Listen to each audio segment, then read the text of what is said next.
And 2016 Michigan Engaging Community Through the Classroom Initiative. I'm Paul Fontaine, the program manager. And the MEC initiative is designed to get students working with real-world clients, real-world challenges, to be able to understand that it takes a lot of different input, a lot of different disciplines to solve our most pressing, our most challenging opportunities.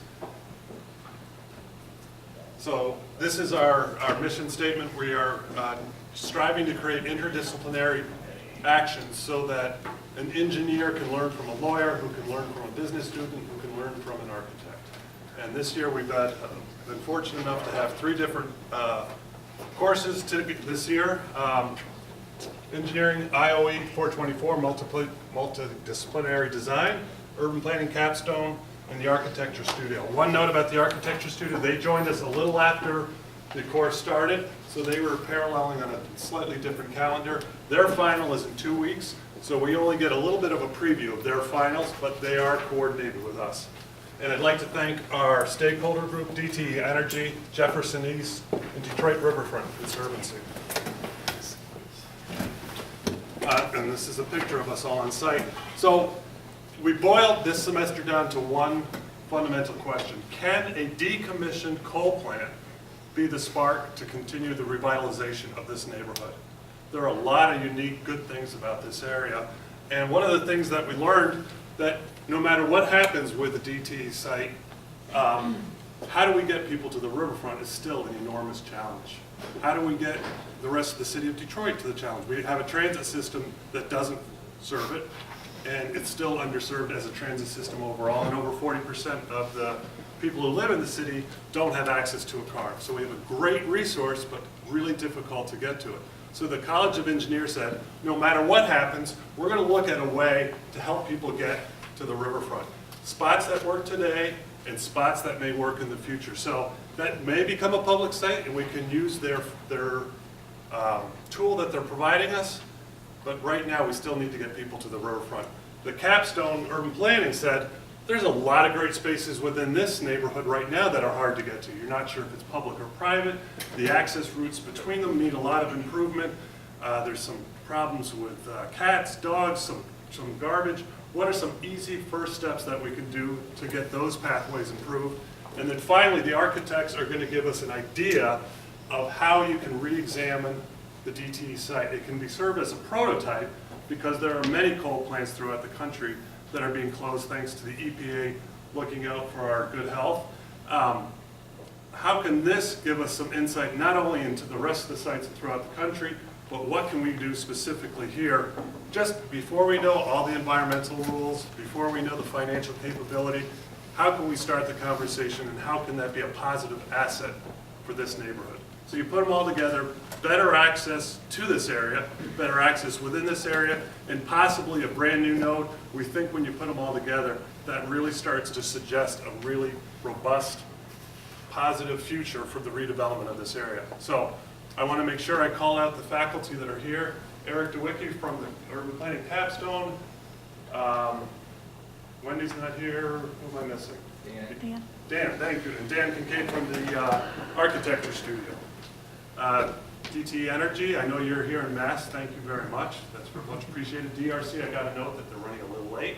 And East Jefferson, I know that you all are sprinkled in within the audience, and I thank you for coming. Are there any questions or concerns before I turn it over to the students? So we have a 2-part presentation. We have the engineers who are going to come on up and talk about their tool, about evaluating different transit options using Detroit-based services that are already existing in Detroit. A lot of information, and we're going to have a short Q&A after that.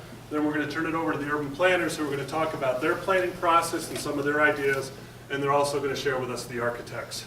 After that, we're going to have an overall Q&A, and then afterwards we have some nice food and treats downstairs for you all. Okay?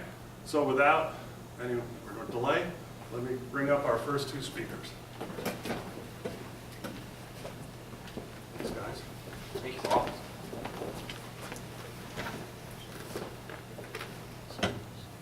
How's it going, everyone? Thanks for coming. So, we are 2 engineers at University of Michigan. My name is Nathan Elliott. This is David Taylor. We represent one of two engineering groups on this project, and our focus was to see how we could bring the youth to the riverfront. First off, I want to say that our partners were the Detroit Riverfront Conservancy, who will be here shortly, and Michigan Engaging the Community Through the Classroom, MAC, who Paul is the name of that. And it was our goal to provide a technical solution or approach to a complex community-based scenario. And that is to optimize bus routes from the neighborhoods in this area to two summer camp locations, at the DNR Outdoor Adventure Center, as you can see in the top photo, and to the Belle Isle Casino in the bottom photo. Currently, grade school kids have very limited access to the riverfront. That that availability is due to a lack of transportation and a lack of exposure. And further, those solutions have really not been exposed or explored, and that's why we're here today. So our objective was to take a quantitative and qualitative approach to this scenario. And so we developed metrics to build a route network model. As you can see here in this photo, there is the Outdoor Adventure Center and the Belle Isle Casino, and furthermore on the top is the urban planning focus area, and you'll hear more about that later. So what we really tried to do was foster an intergroup collaboration amongst not just ourselves as engineers, but also the urban planning and architects and the lawyers. The lawyers didn't really help that much. They never do. So ideally, this is not just a solution, but is a tool that's going to be used in the future. And so we wanted to make this malleable in the sense that it can be adjusted for different stops, different locations, and that's really where the whole project ties together with we are looking at something now, and the urban planners are looking at something for the future. So now I'm going to hand it off to David, who's going to tell you how we did this. Thank you very much. So to start out, we really wanted to understand the problem. And we understood it as a qualitative scenario we're being presented with. Qualitative in that we're really not sure how to approach it. There aren't a lot of finite statistics or current models being implemented that we can really start with. So understanding that we were presented with a qualitative scenario, we also understood that we needed to present a quantitative solution. An answer, do this because it is cheaper or because it's shorter. So we understood we needed to bridge that gap. Because of this, we needed to adapt a structured approach. Our structured approach is called the Agile methodology. Firstly, you scope your problem. Then you define any variables, any inputs and outputs that are required. Then you develop a solution.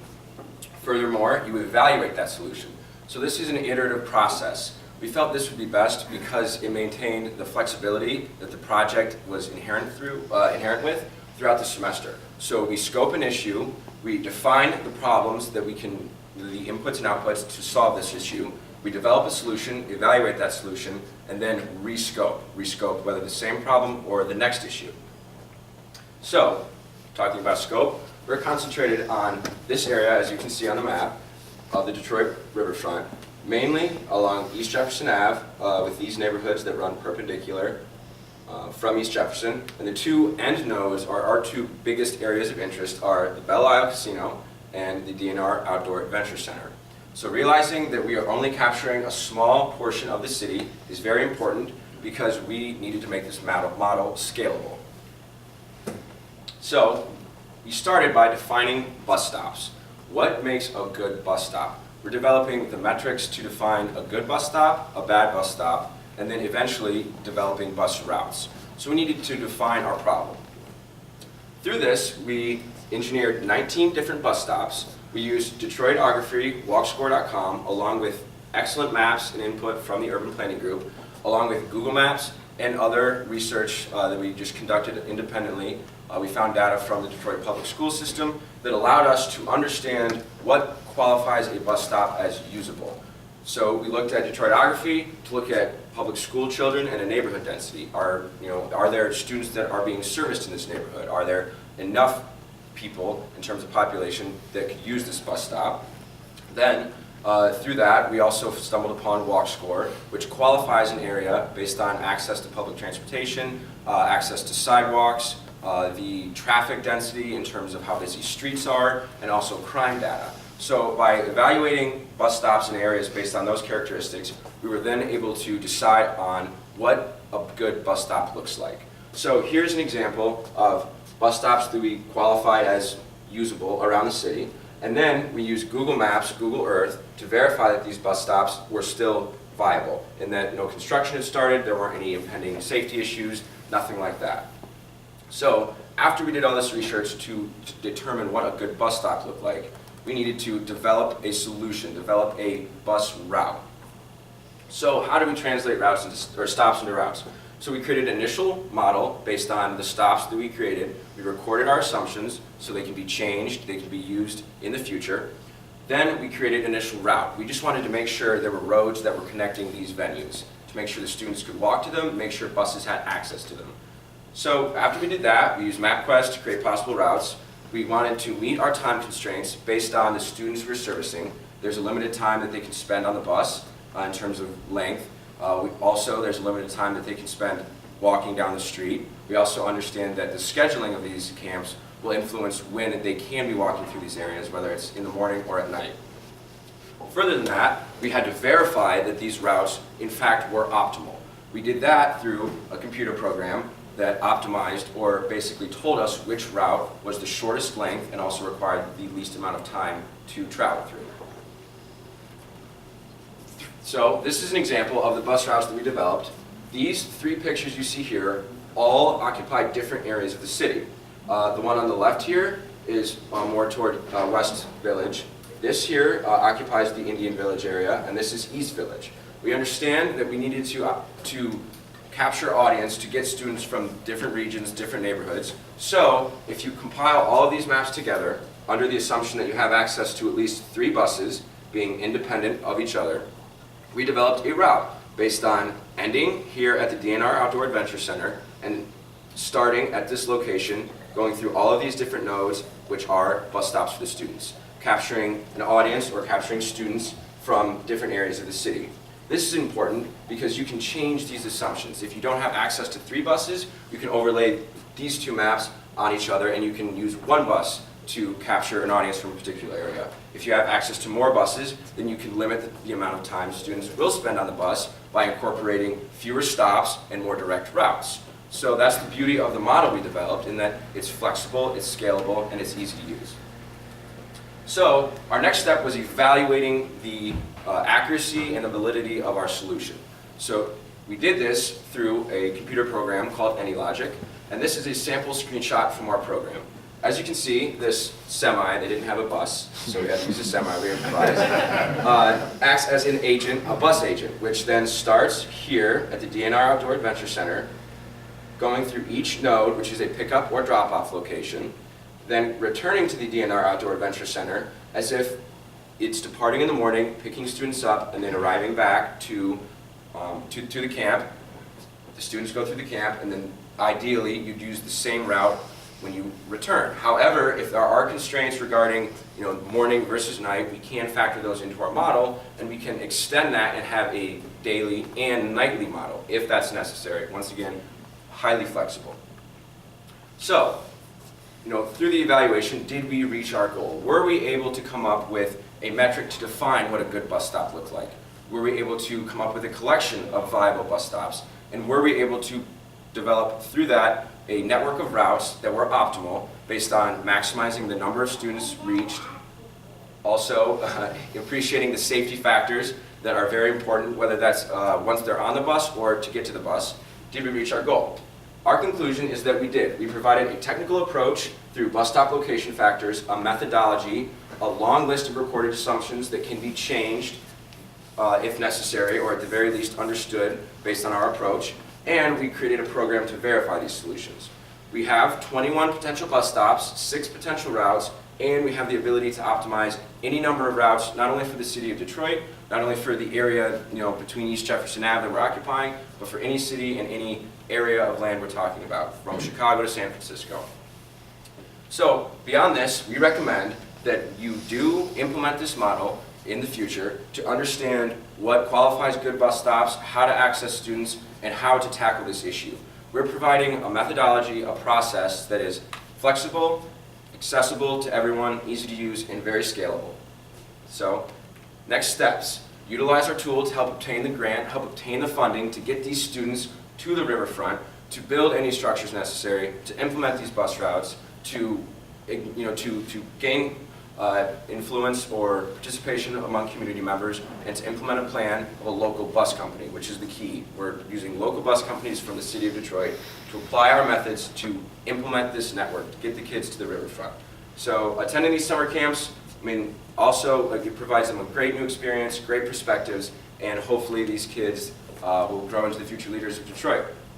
So beyond that, we'd love to take any questions. Thank you, and go blue. After the finance team. Good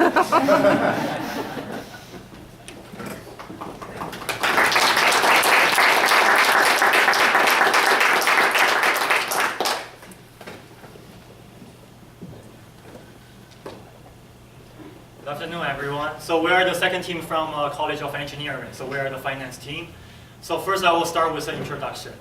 So just to give you a little bit background on what we do. So the background is we're also working for Detroit Riverfront Conservancy, and they want to do a summer camp for the students, which David and Nathan did a very good job.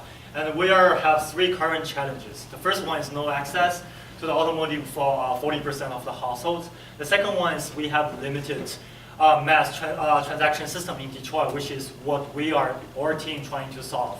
The second one is no existent identification for safe routes, which is the other team is working on. Moving to the goals and objectives.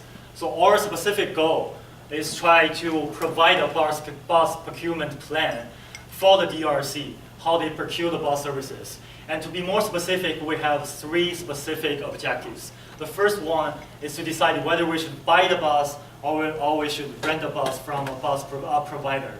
And the second one is determine who are the bus providers candidates so we can procure all the services. The third one is actually evaluate the bus tickets. If really the DRC want to charge any money to the students who go to the summer camp, how much should they charge?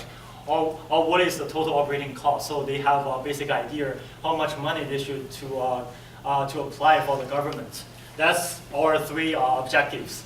So moving to the methodology, we split it into 2 parts. The first one, engineering economic analysis. We try to solve the first and the third objectives.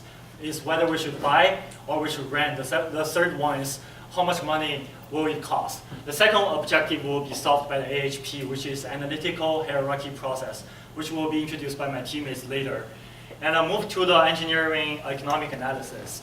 So what is engineering economic analysis? Basically, it's trying to use some financial model to predict how much money we're going to cost. So the first thing we do is trying to understand what is the cost structure looks like. So we divided the whole cost structure into several categories. They are fuel, vehicle, distance and working days, fixed cost maintenance. They are all the normal cost structures we should consider in a bus systems.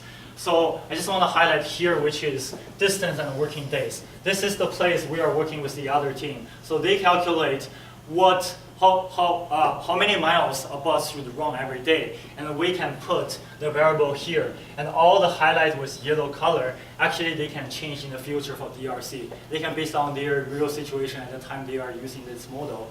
And when they change all these models, they can just calculate the results using our formulas they were already put into the model. And after the cost structures, we already know what will cost for the DRC, and we move into the discounted cash flow analysis, which means this is a 5-year plan. What it gonna cost you today? And then we just calculate all the cost by every year and use an interest rate, which we make assumption. And you can see over there the total NPV. NPV is net present value, which is the money we need to put into the bank right now so it can sustain for the next 5 years. And after this analysis, we're moving to the next part because we realize there are always some variance. Like the fuel price right now is $2 per gallon. Who will know what's gonna be in 5 years? And we do a simulation called Monte Carlo simulation. To put into a very plain English, that means we're gonna do some analysis to assess their sensitivity to see how robust is the model, how will our model react to any uncertainty. So we did two things. The first one is for the purchasing the bus. Is we own the bus by the DRC. And the green line here means here are all the variants. And you can see here is the average is around $35. This number means $35 for per passenger per day. And remember this number, and we move to the next page, which is we lease the bus. And there are still some variables, but here the average is around $18. That means if we lease the bus, that only costs $18 per day per passenger. And we combine these two graphs together, and you can see from the upside is own the bus, lower side is leasing the bus. And here we have a higher average price and much larger variance. And here we have a lower price and a lower variance. It is quite obvious. Right now, based on our analysis, we would recommend DRC to rent a bus rather than own the bus, because it's more safe to adopt this solution. And then after we've done this Monte Carlo simulation, we go to try to solve the second objective, which I will pass to my teammate Pengfei to talk about. Thank you very much.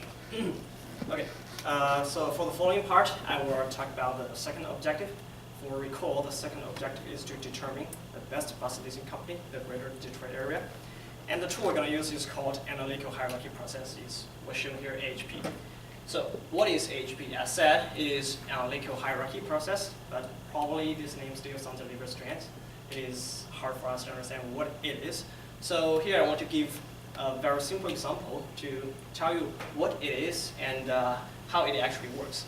So here, as you can see, there are two cars here, and the question is, which car is better? So for the left car, it is more expensive, is less safe, and is less fancy. And for the right one, it's much cheaper, is much safer, and is more fancy. So which car is better? I believe everyone here will say that the right one is better because it is cheaper and safer and fancy. However, when we make some small changes, let's say the left one is much cheaper, is equally safe as the right one, and is less fancy. But the right one is more expensive, it is equally safe as the left one, and is more fancy. So now, which one is better? So I think it becomes hard for us to distinguish between these two cars because we need to consider about three factors at the same time, which is the first one is about price issues, the second is about the safety issues, and the third is about the outline about appearance issues. And here we only have three factors. Imagine what if we have 6 factors, and what if we extend these 6 factors into 20 factors? It is nearly impossible for us to compare these factors at the same time. So that's why we're going to use the analytical hierarchy process. And the main theory of this analytical hierarchy process is to compare 2 factors at the same time instead of 20 factors at the same time. So we can see,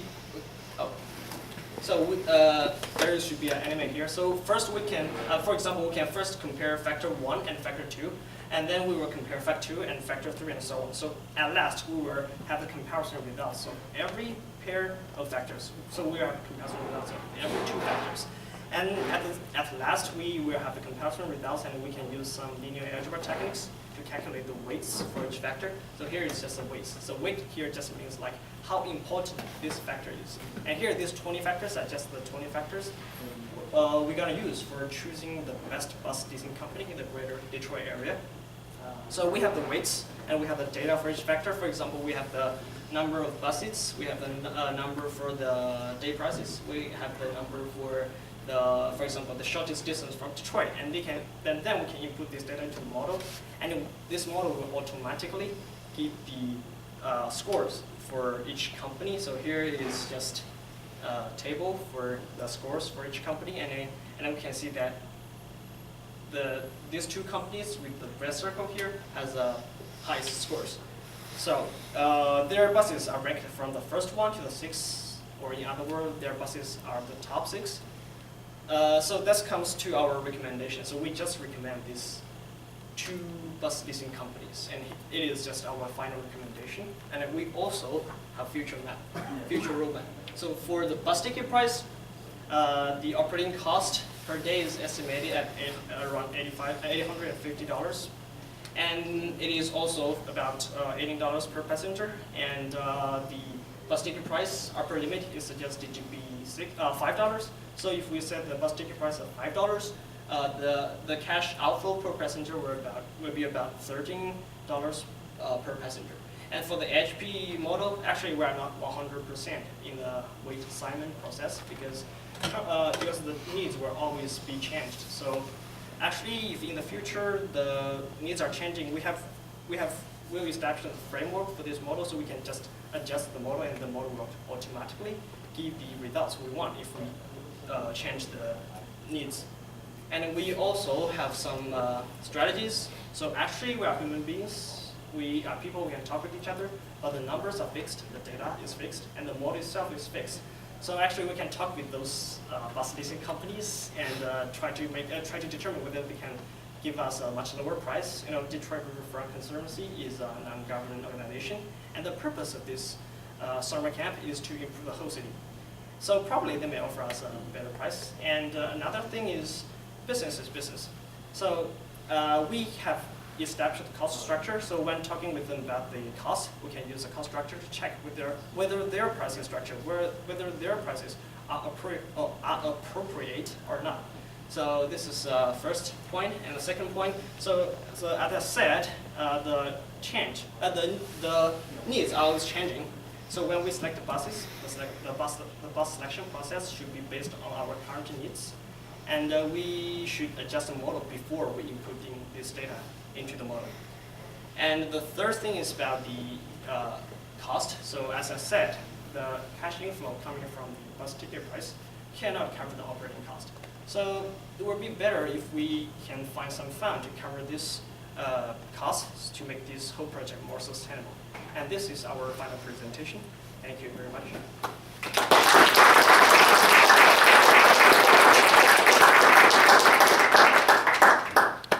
Questions, anyone? So you can field questions for the procurement team or for us. We'll answer it to the best of our ability, so open the floor. Or anything. Anything, yeah. Sports, politics. Prefer not to go to the ladder. Yeah. I have a quick question for you guys. I was hoping you could maybe talk a little bit about some examples of what the notes that you came up with. So Sure. pick a route and maybe just. Yeah, Yeah, absolutely. I'm just curious kind of what the model. Yeah, so we started off with looking at current structures, current locations that we know are safe, that have electricity, that have access to public and private transportation, roads and sidewalks. So we started with looking at schools, the just placement of elementary and middle schools, which you can see on that map. We qualified those locations based on the region that students attended the schools from. So we looked at that and said, okay, well, students are attending schools from this, a certain area, therefore they, have access to the roads, to the transportation from where they live to that building. So we took a few points and considered that, the region that, that population would cover, or that node would cover for the population. We then selected 7 to 10 of those for our initial model and ran a model to make sure that there were routes connecting those buildings, and then validated it through Google Earth to make sure they still existed. So that's our first iteration, and then beyond that, So beyond that, there's the 4 things listed here. Primarily with Detroitography and with the urban planning group, they gave us these really detailed maps of whether it be poverty, crime rates, all distributed out throughout different neighborhoods in the city. And so we overlaid those and took basically the extremes in one way or another where it applied to our setting, and that way we were able to pick very pointed locations. And so on top of that, as you can see, one of the stops is right here on this map, and it is across from a church. So the safety side of it, it may be higher crime rate area, but we chose a safe location to address that because there may be a greater need there because of that. and so need versus accessibility is something we definitely understood as a dichotomy, and that played into the assumptions we made. Moving forward, we can change those. Was there a particular kind of bus? I mean, are we talking about school bus, or are we talking about like a van, or what do you? So right now we have several options in our minds. We have school bus because it's in the summer, so they are gonna use it. So we're gonna rent maybe in a lower price, but that involves the negotiation with the public school and also a lot of negotiation with the government to see if the regulation is allowed. And also we are thinking about church bus, and also charter bus, and also some minivan, and also commercial companies. So we have several channels. Now what we're gonna do is just to try to engage with each and every one of them to see which one can give us a better option. Also, what we are thinking is not to put all eggs into one basket. So maybe just to work with several people. Otherwise, like they can just raise their price unlimitedly, and we cannot control them. So maybe several combinations. Very good. Was there, when you all looked at the routing schedule and bus company, were after you designed the optimal route, was there any overlap with existing route services that existed within this area? So yeah, we did look at public transit and things like that. There was overlap in the routing. However, with the public transportation, they stop much more frequently, and they also service a very different demographic than the demographic we were concentrating on in middle and elementary schoolers. So we did not feel that that was a viable option as a baseline. So we explored our own assumptions and our own methodology rather than trying to, quite frankly, compare apples to oranges in terms of the demographic served and things like that. But there was overlap. Yeah, so it's a slightly different question is once we got the optimal route and used your own assumptions, is could it be leveraged? These other routes, and I get that there might be more stops, but could some of those existing service routes be leveraged for this purpose? Sure, I think that it could be. A big issue is getting them to the actual end location itself, and so that would stray away from our focus of safety and keeping it in more of a controlled and very heightens the risk of that.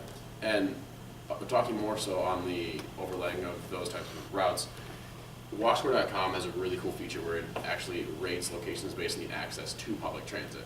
And so that was another, we try to select places that had very low access to transportation.